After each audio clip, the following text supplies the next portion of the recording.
Hi, my name is Nathalie Boltt. I am an actress and also writer and director, sometimes producer. You would probably recognize me from Riverdale. I play Penelope Bolt, the villain, one of the villains on Riverdale, and otherwise known as Cheryl's mom. So But my that's not first, my claim to fame in my mind. Anyway. well, my first question is always, what came first for you? When did you find an appreciation or a passion for the entertainment industry, or just a performing art in general? I was very early to it. I am a middle child, and so always looking for attention. And I think the first time I danced, I was always a dancer, always interested in singing and dancing. So I was probably like three. And then, got more and more into that world. And I think while I was dancing and doing sort of competitive dancing, somebody said, "Do you want to go for an audition?" And so I did a little bit of acting when I was probably six on TV in South Africa. That's where I was born, in Johannesburg, South Africa.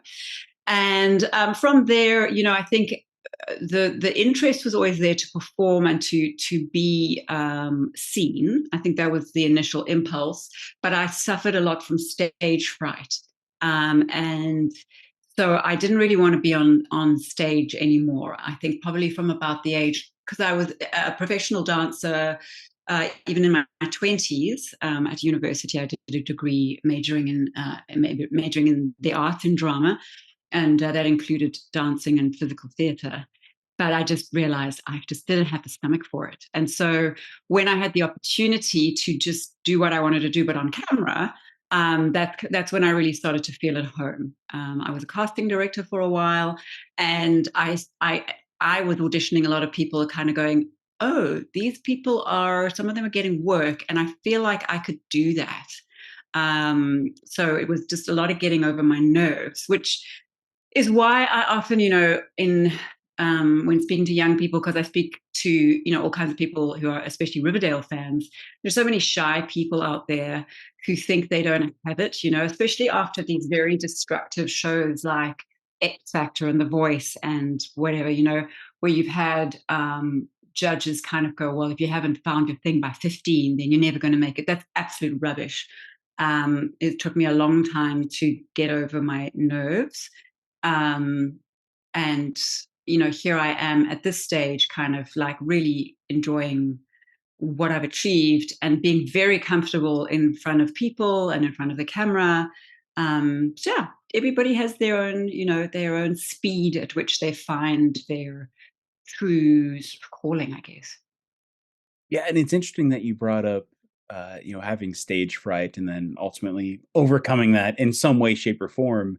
Did Yeah. it help working in that casting atmosphere or behind the scenes to acknowledge that I have nothing to truly be scared of outside of what's holding, you back? Yeah.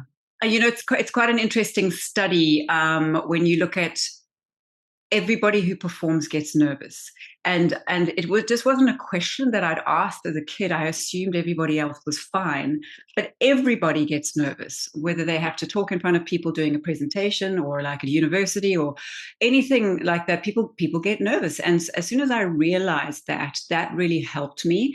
And and then jumping to in the last like 5 years, there's been so many celebrity deaths, right? And it's due to mixing medications. And why were they taking medications? A lot of people, if you think of like Prince, for instance, the artist previously known as, you find out that these are incredible talents who suffered from debilitating anxiety, and so they were taking medications to calm themselves down and calm their anxiety, and unfortunately got fatal concoctions that killed them.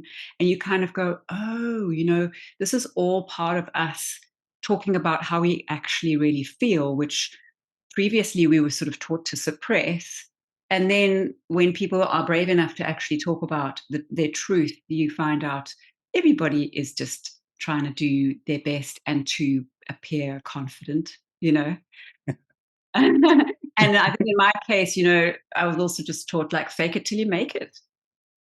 And one day you kind of go, oh, I actually do feel confident. for this moment in this project, and the next one I'll be terrified again. And I'll just have to remember how I got to this point. Yeah, yeah. That's really interesting. Yeah, I will say I'm 10 years into being an actor myself, and you look back on all those successes and they're great. And I completely agree. When you finish one, you feel so elated and comfy. Get right into the next first day on set, and you're immediately kind of doubting yourself. Should I be here? Should I Yeah, do? I did like acting. I took acting lessons and then I gave acting lessons as well. And one of the big things that I that stuck with me was, one of the hardest things for all you, nascent actors out there is to come onto set as a guest actor, because when you're a guest or you're a day player, especially the day player is the hardest, because you walk onto set or yeah, I mean, it would be TV or film. And especially if it's TV, everyone else there knows everyone else. They've been coming in every single day. The crew all know each other. The regular cast all know each other, and they've had time to get bored. And so boredom reads very well on camera. That was another tip that was given to me by an acting coach. Be boring. Don't try to be interesting, because as soon as you look like you're trying to be interesting, you look like you're acting. And so be boring, and the whole becoming bored or very relaxed is an incredible advantage. And then you have a young, possibly inexperienced actor coming onto set, and they have only one day to prove themselves. They have one day to read the room, understand what's going on, understand the whole show, understand their role, and then hit their marks, do all the technical stuff, and remember their words and be that character. And it's very easy to just be completely overwhelmed. And so the thing that really stuck with me when I was learning and teaching acting was the advice that was given by a top acting coach, who said, if you're ever in the privileged position of being a regular on a show or a lead in a film, that sort of thing, and you see that a new actor or a day player, a guest star, is struggling with their nerves, like they're forgetting their words or they're stumbling over their words, or you can just see that they're like nervous as hell. What you can do is actually make some mistakes on purpose, because no one's going to hold it against you. You're not going to get any flack from anybody, because you're a regular, and you get way more leeway. And then you're making the mistakes immediately help that person, that day player, to just, okay, I don't have to be perfect. They're not perfect. I don't have to be perfect. I can just relax. And then it's almost instant. You can see the change, and then the whole day goes better. And so what I've learned over the years is, if you are in the position of being lucky and confident, just pass it on, be generous and give that other person a chance to just have their good day. It'll only reflect well on you. And then they get to walk away going, wow, that was a really nice experience. And now I feel like I could do this again, as opposed to, people who just go, I can never do that again. Which, yeah, no one should ever feel. If they've gotten as far as landing the role, they've clearly got they've got the skill. Yeah, you know what? You just you struck something in me just now. I've seen actors do that, series regulars, and those who are doing that to make things kind of lighten on set. Yeah. But from your point of view, when you went from or not, you didn't go to and from, but you extended from being a performer into directing. Is there a way you found as a director to do that same thing without the mistake portion of it? Do you have any way that you can? Relaxing your actor. Yeah, yeah. Yeah. I mean, I think the thing is, you have to understand how it works. So with TV versus film versus like your short film, if you were making a short film and it was your passion project, the difference is speed, and also the amount of other people who are involved. So if you're doing your short film, everybody, they're all doing you favors, everybody's buddies probably already, or most of the people are. And so the people who come onto your film, you can just be like chatty and relaxed with, that always helps. And you can say to your actor, I've got you, you just be you've already done it in the audition, or I've seen you do it before. You just have a great time. Let them have a couple of goes, and then you can start to tweak, but let them really like just feel good. and relax into it. Relaxation is always better than tension when you're in a creative process. Then when you get onto things like TV, especially in North America, it's like boom, boom, boom, boom, boom, boom. So often everyone is just rushing to get their day. And that means they've got a schedule.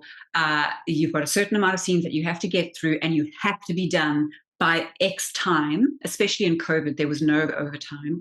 And if you don't, then you look bad as a director. So often what you would find as an actor is that you would barely even speak to the director. They would literally just go like, just do what you did in the audition and action. And it's super intimidating. And so I think the same thing, as a director, if you are, and often you're not even on set, that you're watching through a monitor, it's in Video Village, which is, not even near the actor sometimes. So you'll get sort of day players sometimes who'll just come in and you can see they've just got that deer in the headlights look. They've just been pushed into a stage, onto a set. They don't even know where anything is. It's, you can turn a corner and get completely lost in the darkness. You could fall off a cliff for all anybody knew. So you're like, you've been pushed into the limelight, and then someone's just going, okay, and we'll rehearse it once and action. And, best you don't miss your, forget your lines or miss your marks or whatever. And I think, having been in those situations earlier in my career, what would have been amazing is just for the director to come to you and just say, hey, you got this. Hi, my name is, you got this. You did an amazing audition. We love you. We love you for this role. You look fantastic. All of the things you kind of need to hear to settle you in. And then introduce you to the cast, the people that you are acting with, because so often you don't get introduced. You just walk in, and go.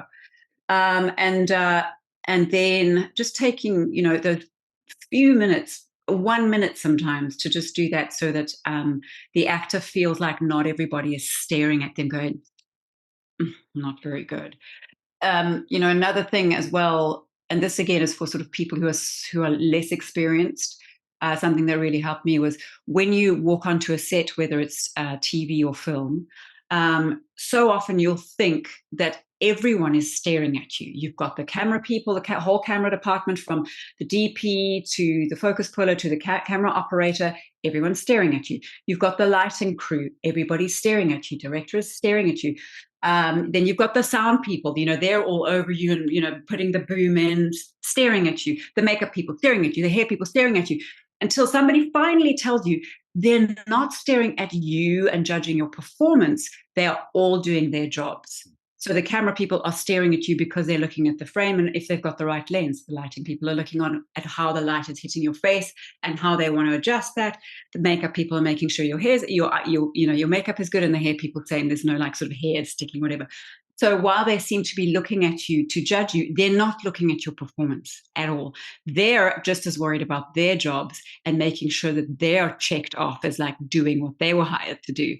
And then you can kind of go, oh, so of all 200 people who seem to be looking at me, really it's just the other person in the scene who needs my attention because they're listening for my words. Oh, now I can relax. So yeah, that's really, really helpful as well, I think. Yeah. And to answer your question, yeah, as a director, I try to do that. I try to just be there when actors arrive and just go, hi, I'm Nat. This is your other people who are in your scene. Do you want to talk about anything? Got any questions at all? Let's just try one, just play.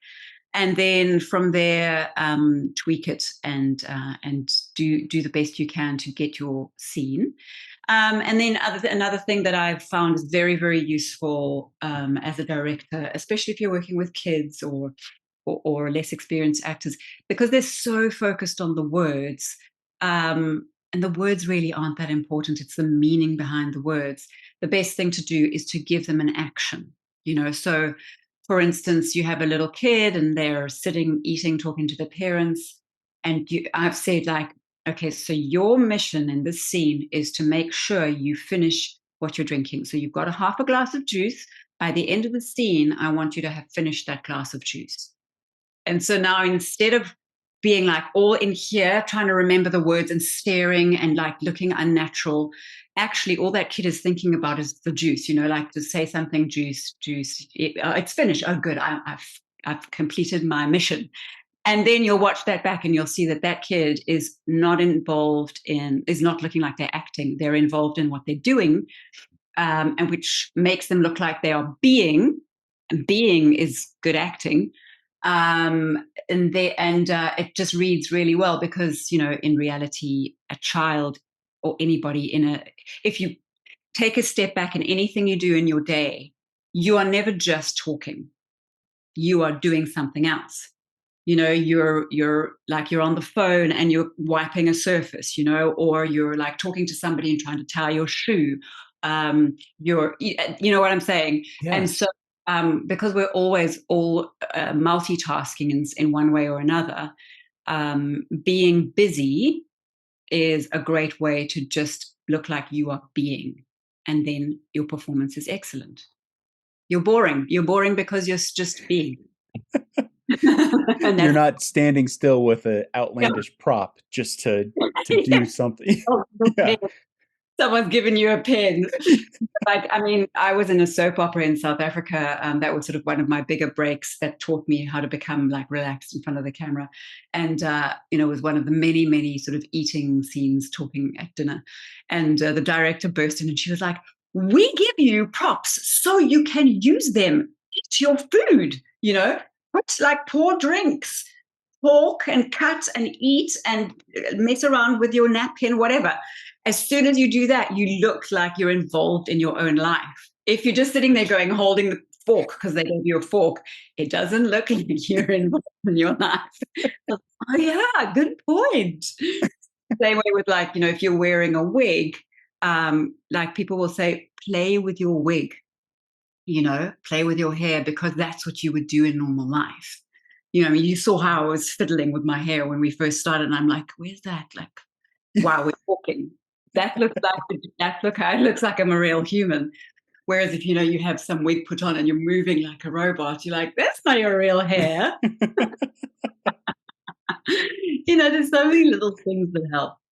Especially in the co-star world. I don't want to ruin anything. I Yes. ripped an old-fashioned pair of pants on the last period piece I worked on, and luckily I had black boxers underneath, so nobody noticed.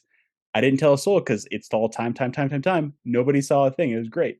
Yeah. But I totally agree, and I love the juice direction that you Yeah. gave. That is absolutely brilliant to take them out of their body. Yes. Yes. And out of your like your memory, your words memory, crutch, because it's a crutch, right? You kind of like, I will be a good actor if I remember my words. Well, no, because when you are talking in real life, like if you watch this interview back as you will, um, I will talk and then I will pause and think. And I'm not always staring at you. I'm especially me, Natalie, I do a lot of looking around and then reconnecting. And the reason that is, which is another, like I learned from an acting coach, is because we don't talk in paragraphs like we learn them from the script that we're given. We actually talk in thoughts and ideas that we have.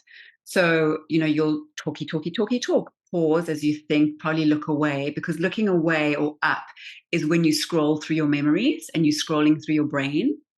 And then you remember something, and then blah, blah, blah, blah, blah, it comes out again, like in a little waterfall. Mm. And so when you're looking at your script, you're doing it according to how they've written it, which isn't actually necessarily the way you should do it, you know? Yeah. Um, and if you don't have a lot of experience with that, you will think that you're a bad actor because you haven't presented it exactly as it was on the page. But remember, the writer is not the actor. So you sure get your words right, but also let them flow out of you the way sounds natural. Absolutely. And you know what? With everything you've been saying so far during this interview, I'm really curious to find out, why did you go into directing? What was it about it that just pulled you in. I find that's really interesting, especially as an actor beforehand, and then getting into that. What was it about directing that just lit that spark? Yeah, I mean, I think that's got a lot to do with your creative control. So I came from a lot of time, many years on a soap opera, which was great fun, but I was like, I don't want to be a cinema actor. I want to be a serious actor. And then I moved to New Zealand, and there was like, I did District 9 and had some sort of successes and did some really great roles. But there wasn't enough work to keep me busy. And so I started thinking about, people say, well, make your own. And you always just, that's easy to say, but how do you go about it? There's a lot of steps to make your own content. And of course, now it's so much easier because we all have iPhones and we can all edit on our laptops and stuff. At the time, I didn't have that. And I just wanted to know that for the amount of complaining that actors do in the green room, you know what I'm talking about. Yeah. They sit and complain about everything. They're not good enough. This isn't good enough. I hated that scene. Did you see how that all turned out? Like, just complain, complain, complain. Um, and I was like, yeah, and I was one of the complainers for sure. But then, a little part of me kind of went, well, if you're not happy, see if you can do better. Stop complaining. So the first thing that I did was I thought, well, let me see if I could write something. Could I write a short film? And luckily, like coincidentally, a friend of mine had already made a short film, and she gave me this amazing short story called The Silk, which became my first short film. All of my films are at www.natboltdirector, bolt with two T's.com. You can find everything I talk about in this interview there, including the link to the Riverdale episode that I directed. And she gave me this amazing story by an iconic New Zealand writer called Joy Cowley, whose feature film I am now directing. It's coming up in this year. Holy Days is I then adapted one of her novels into a feature film. And I can't say too much, but I've got an A-list cast and it's going to be amazing. But so, yeah, that started with me going, can I write something? Can I write a short film? And I wrote a short film, and it was incredibly hard. So hard. Just to adapt from something on the page in a book form into something on a page in a script form. It's a whole different skill. But I did it because I was so determined to just finish it, which is a blessing. I've realized, like, I'm very determined to finish what I start, even if what I started was completely ridiculous. um, and that film did very, very well. It got into all kinds of international film festivals and won awards, etc. And even though it was really, really difficult, I was very humbled by how much work goes into making anything that gets onto the screen. It's a miracle if anything makes it onto screen. And so, once I was back on set as an actor, sitting in the green room with actors complaining, I would really kind of sit there going like, wow, you guys don't know the half of what it takes to get to this point where you're in front of the camera making this thing. So I kind of had the bug of going, I know about a secret world that you don't know about. And it makes me feel like more of an accomplished human being.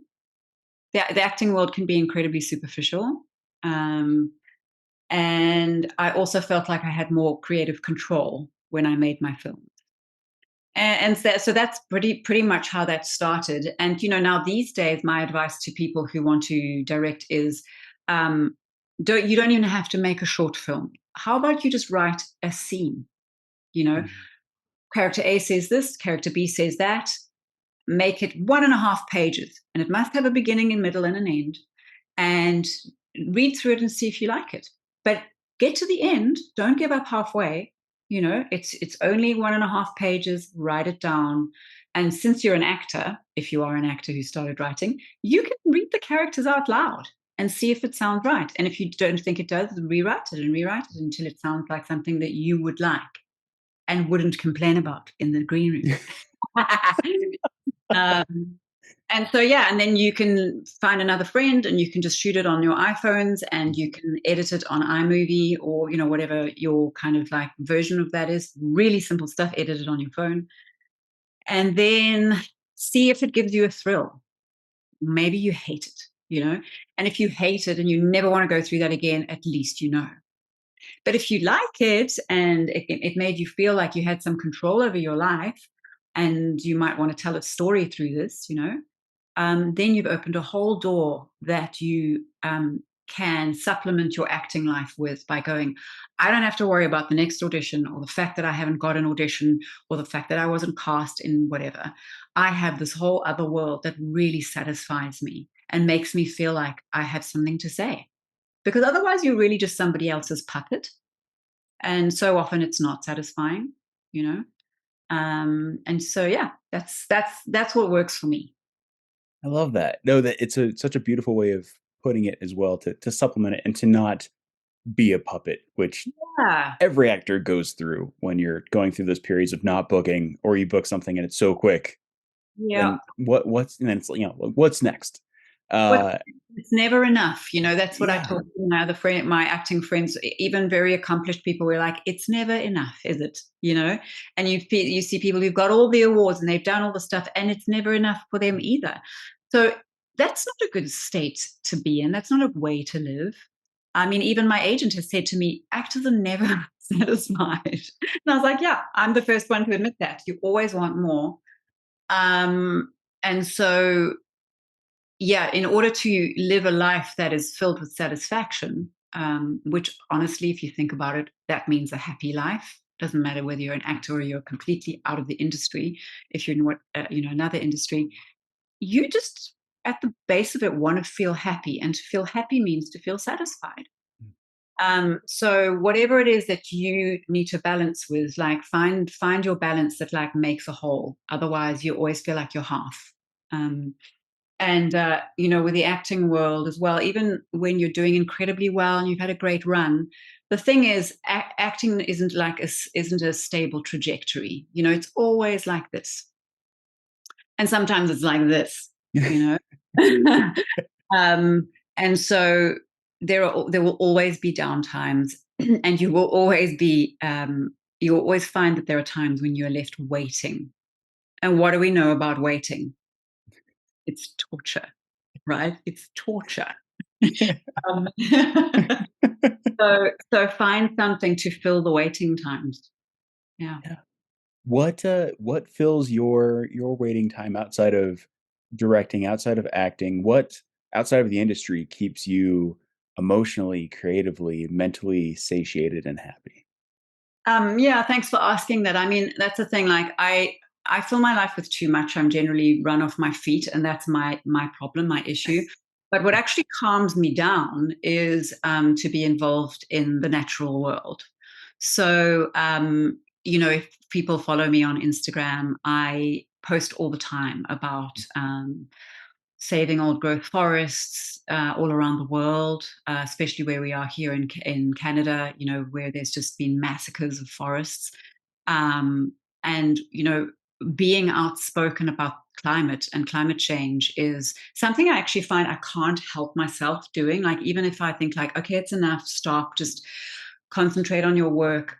I think anybody who is even vaguely connected to themselves, that means you breathe, you think, you feel, you might meditate, you might walk, you might just sort of think more about who you are and what you are as a human.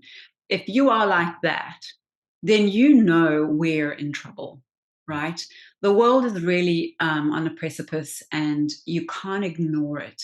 And you shouldn't, like we can all fill our lives with superficial nonsense like sitting for hours on social media or buying rubbish that just ends up in a landfill, or there's all that stuff that we've been given to distract us so we don't get involved. Well, you should get involved. And for me, that means like on a small scale, I'm very blessed to have a garden. And so I get involved with like how amazing that is and what I can do to kind of like even attract pollinators, birds and bees and butterflies, because they need help. And then on a greater scale, to like really sort of get involved with groups that fight to protect forests, that fight to protect clean water, the ocean, and protect the environments that support biodiversity, because we are going through, a massive biodiversity loss, the sixth great extinction. And so I try to be a voice. I try to be one of the voices for the voiceless, and that is completely different to the entertainment industry. The entertainment industry is a giant distraction, but it is also part of who we are as humans. We're storytellers and we are communicators. Like what you're doing with this podcast, people need to communicate. They need to hear what other people are doing. They need to feel involved. They need to find their tribe. These are all very good things. But to sit in front of the TV or in front of like whatever entertains you and ignore what's going on outside, not only is it bad for the outside world, but it disconnects you from the natural world. And that is the number one problem for human beings, as far as I am concerned. That's where anxiety comes from. That's where depression comes from. It's where, so many of the mental health issues that are massive in the world come from. It's because we actually don't know where we sit in the bigger picture. We're isolated, you know? And so the remedy for that is to find your environment that supports you, just as on the tiniest scale a bee needs its environment to feel normal. You, me, every single human needs to feel normal, and that does not mean cutting yourself off. That's very, very bad for people. Yeah. I love that you brought that up and that you're so passionate about that. And at least the last, let's say 5 years or so, I feel like more and more folks who are in the entertainment industry are giving that voice to the climate crisis and environmental change. And really, a great marketing strategy to get more people to talk about that is to have those who they see on their screens every Yeah. single day to bring it up as well. And I usually save this question for the very last part of the episode, but it'd be a great time now if you have any organizations or charities that you really believe in that I could put in the show notes for a shout out and a promotion as well. Absolutely. So who I support, because I've checked them out and I know they're legit. In Canada, I support the Endangered Ecosystem Alliance. They are a small group who basically lobby changes in government. And that's what we need. We need government to really wake up and change things. So the Endangered Ecosystem Alliance, they're connected to the Ancient Forest Alliance. And that is a Canadian group who have been fighting for, we're so blessed here to have like 1,200-year-old trees that are just being cut down, and have been for decades. It's a very complex issue, but they understand the nuances around it all, and they just need help. They need support, and they need voices. And if you can afford it, they need donations. Further afield, I've always, well, not always, but since I've had a voice on social media, I've supported the Orangutan Project, so TOP for short. They support, it's like an umbrella organization that supports protecting rainforests in Indonesia. I went down, to Borneo and Sumatra, around there. That is absolutely critical that we need to save those environments, so the biodiversity within the environments is safe. Saving a species is one thing, but saving its environment means you save all the species that rely on that environment. You save so many more. So the Orangutan Project is a brilliant one to support. And then Only One, I'm an ambassador of Only One, which does huge missions to clean the ocean. And they're very prevalent and very organized. I mean, we've all seen those horror videos of just, mountains of garbage that we call landfills, which are not filling anything. They're all going up, and then, of course, the horrific amount of plastic that ends up on, islands and shores and places that it didn't even create it. And then here in Canada, there's a friend of mine, my neighbor actually, called the Ocean Legacy.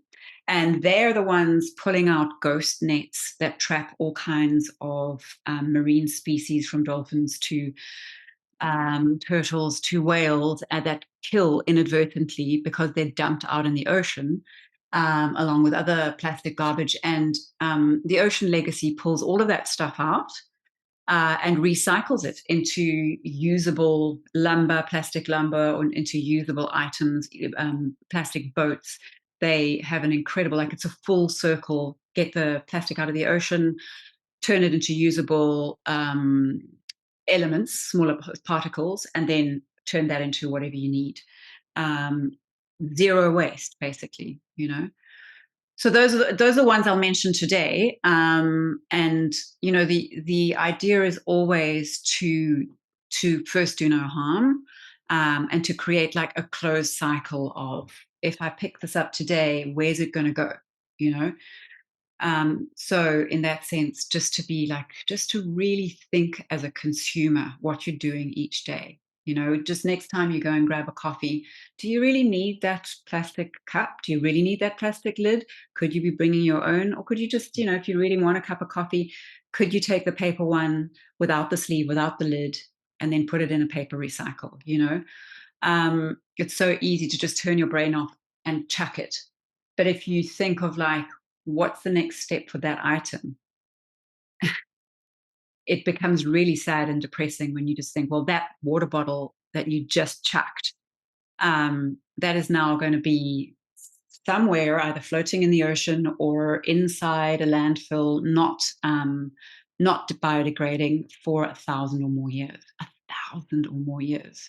Oh my God. Yeah. So, yeah, all of that. That, and it's honestly, it's the truest horror I could ever imagine. You Yeah, know? and we're in it. We are Yeah. well, and so, as consumers, we can make a huge difference if we just say, no, I'm not buying that. That might just be me or you, but 1,000 me or yous, and then 100,000, and then 100 million, then the product folds.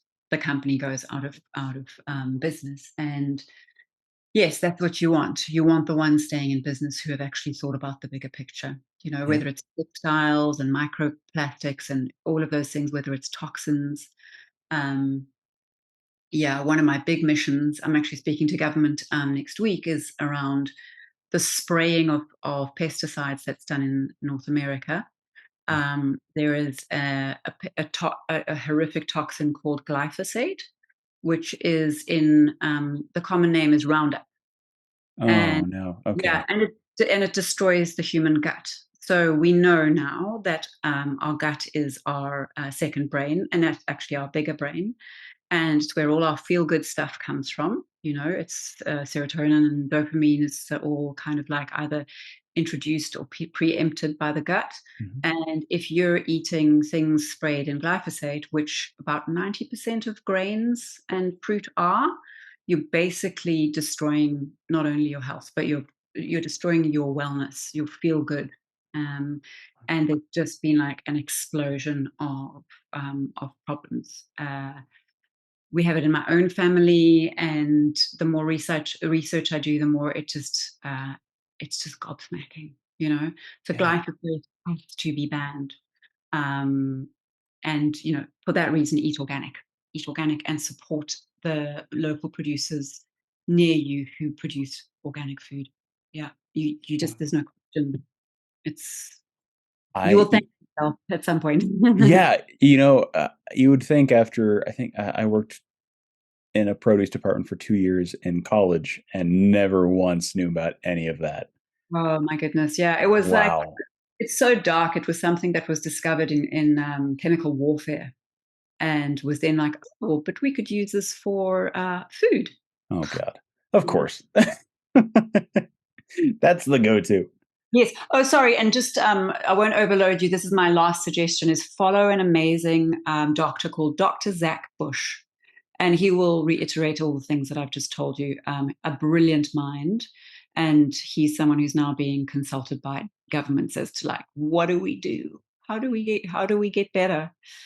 Dr. Zach Bush, yeah. Oh, that's wonderful. That is wonderful. Oh, thank you for that. No, it was a great overload because usually somebody says one thing. Oh, okay, but this it's so much pivotal information. No, I really appreciate it. Trying to cover forests, Yeah. oceans, soil, air. Hey, and they're all incredible organizations. You know, if you're following them and you support them, like I can't wait to dive into that as well. Oh, Um, thanks so much. it really gives it a very awkward segue too, because we're going from something that's very real and something that should be addressed and cared about into the goofiest question I have on this show. And that's if you have a party story you could share with our listeners. So something that's occurred throughout your career.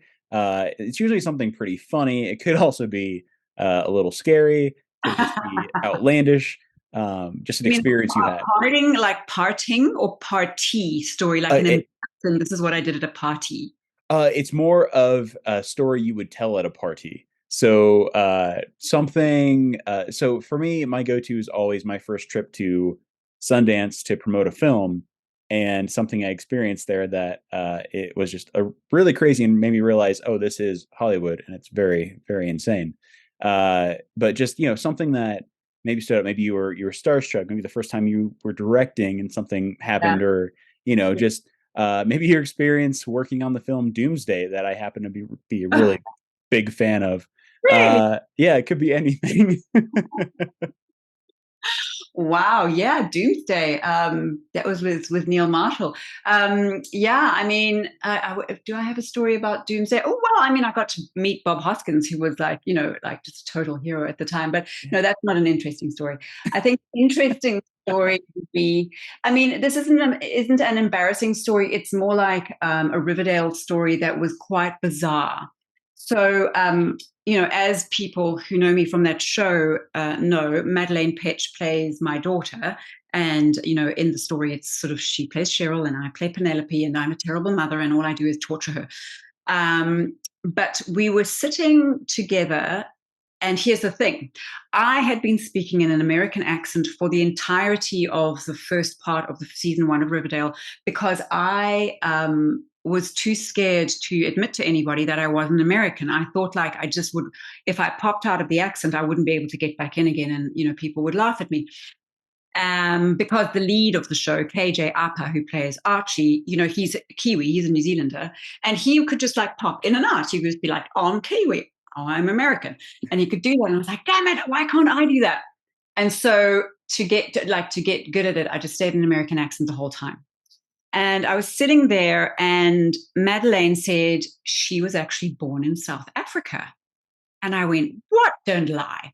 And she's like, yeah, my parents are South African. And I was like, and then I dropped the accent and I was like, okay, guys, I've got to tell you, I am not American. I am South African. And she kind of went, what? You sound like my real mum. And I was like, what? And so she played me like a clip with her real mum, and we were like, this is ridiculous. So I was cast as your mum in Canada on an American show, but actually we're both from the same country. And that's interesting. But it gets much more interesting because she said to me, I said, what part of South Africa are you from? And she mentioned this place called Rustler's Valley, which is only known by word of mouth. It's kind of like, I don't know if you've ever heard of the movie The Beach with Leonardo DiCaprio. It's kind of like backpackers only get to go to this place if somebody has told them and somebody tells you how to find the map. That's what Rustler's Valley is in South Africa. And it's not only a place that like my friends and I took huge pride in knowing about, but it's where I met my husband and it's where we fell in love. And we are still married 23 years later. So I was like, she said to me, do you know Rustler's Valley? And I was like, why would you say that? And she said, it's my family owned Rustler's Valley.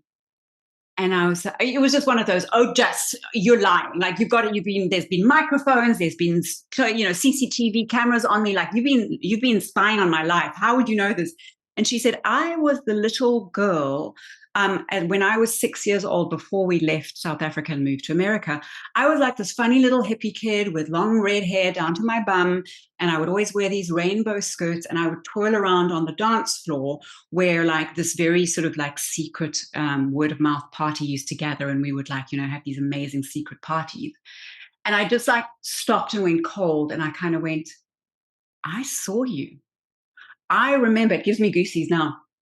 I remember 20 years ago when you would have been 6 or 5, um, this little red-haired girl twirling around on the dance floor near me.